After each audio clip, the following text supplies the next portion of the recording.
How's it going, everybody? I wanted to make this video today. I recently finished a book, and it was by a man named D.A. Carson. The book was titled Exegetical Fallacies. Now, hear me out. I know what you're thinking. That sounds like a real page turner. Hey, maybe for me, okay? But the point of the book is it's talking about common mistakes that pastors and Bible teachers make when they do studies in the original languages, in particular, in his context, Greek. But, and if you're ever somebody who has studied the original languages, or Greek in particular, and wants to, I really recommend you read that book, because it definitely brought up some very insightful things and some things that I had some short sights in. But that's not really what I want to talk about today. At least the contents of the book in that sense, but rather it's a profound lesson that I learned while reading the introduction to the book. In the introduction, he had a section titled The Dangers of Reading This Book. And I remember thinking to myself, what dangers could come from searching out the truth? In my mind, if you're somebody who wants to know the truth, right, then just study the truth. The truth will set you free. And that is, well, that is true, right? But that wasn't his point, and I was very curious. And when I read, though, what his point was, it struck me like a dagger in the heart, because I realized that the person he was talking about was me. So, in a nutshell, he said there are two dangers that come from doing a study in a book like that.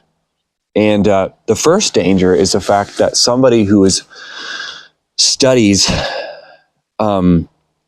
the mistakes that people make, if that is becomes their only focus, they run the risk of setting themselves up, and he coined this term, setting themselves up for spiritual destruction. Now, he didn't mean in the sense that you're going to go to hell or something, but he meant in the sense that if you're somebody whose whole ministry and identity is wrapped up in fault finding, then you're going to be a person that is going to inevitably become very arrogant. And most of the time, people that are like that, right, who are always looking for the faults in others, aren't doing the same thing to themselves. They aren't pointing that lens back on themselves. And so he said that. So if you're somebody who's always focused on the negative, then without any breath of fresh air for the positive, then you're really putting yourself in a bad position. And I thought to myself, oh my goodness, I was becoming that. And I already mentioned the second part, but is when you do that, inevitably you become a very arrogant, prideful person. Even if you hide it really well. So I myself could hide it really well, but I am a very prideful person by nature. It's one of my besetting sins. And I really try to fight that and hide that in the sense of trying to be somebody who doesn't always, I won't correct somebody in front of them, but I guarantee you that I would think in my mind, like, oh, that guy was totally wrong. But the problem wasn't from an aspect of, oh, he was wrong, I should go correct him. It was from the aspect of, oh, he was wrong, and I'm not wrong, therefore I'm smarter.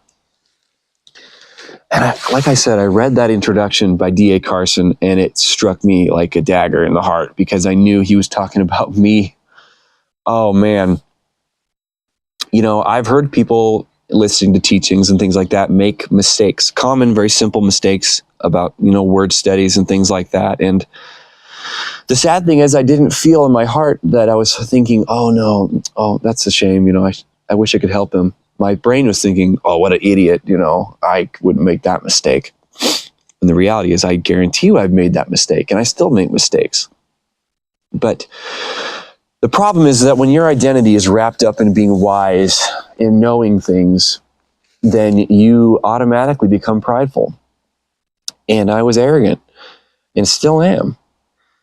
But what I've tried to do now is be somebody that, after reading that, is that, yes, we want to be discerning as Christians. And D.A. Carson wasn't saying that we shouldn't correct error, but he was saying that when you do correct error, if or when, that you should do it with the right motive and the right intention.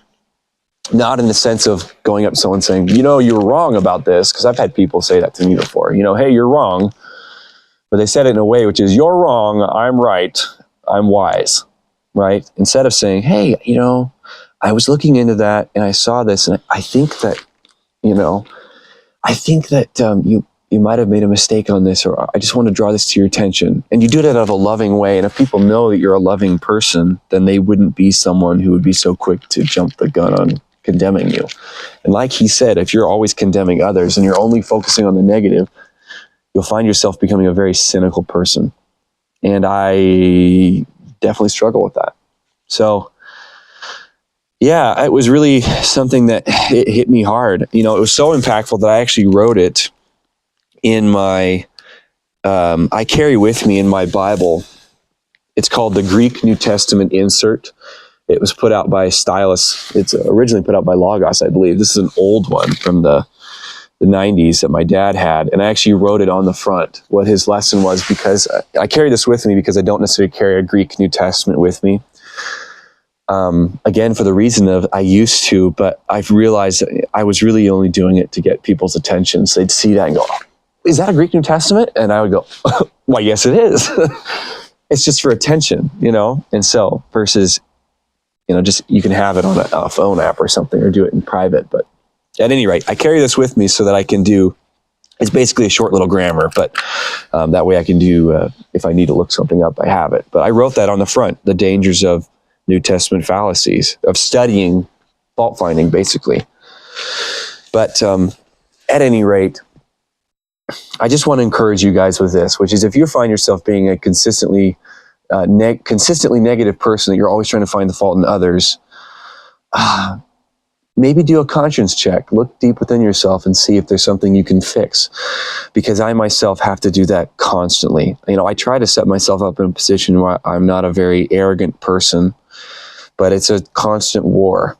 And I try to be as gracious as possible in general, because I would want the same thing to be dished back to me. If I'm going to dish it out, I got to expect it, right? So if I'm going to be nice, if I'm going to be critical of somebody, I might as well be nice, because that's what I would want as well. So at any rate, guys, I highly recommend you read that book, Exegetical Fallacies. It was very interesting. I greatly enjoyed it. But again, do so from a perspective of being humble and wanting to learn and help others, not as a perspective of trying to set yourself up to be the bearer of all wisdom.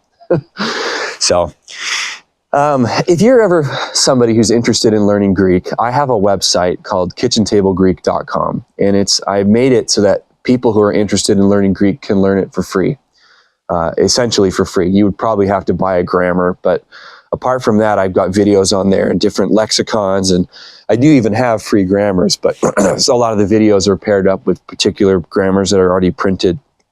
And so if you're ever somebody who's interested in learning Greek, I highly recommend you check out my website. If there's something else you're interested in, if you want to learn Greek, there's a program that a friend of mine put together. His name is Darryl. And it's a program designed for those who are interested in learning Greek, but don't necessarily want to invest the time. And so it's a very, very cool program. I myself used it. They let me use it to try it out, and I was very impressed. So it'll teach you at least how to do word studies and things like that, to dip your toe in the water. But again, if you're interested in learning Greek, either one of those resources would be great. But I recommend you do it. But do it from a perspective of wanting to have a deeper relationship with the Lord. And, that's what you want. So at any rate, God bless you guys. I'll talk to you later. Bye-bye.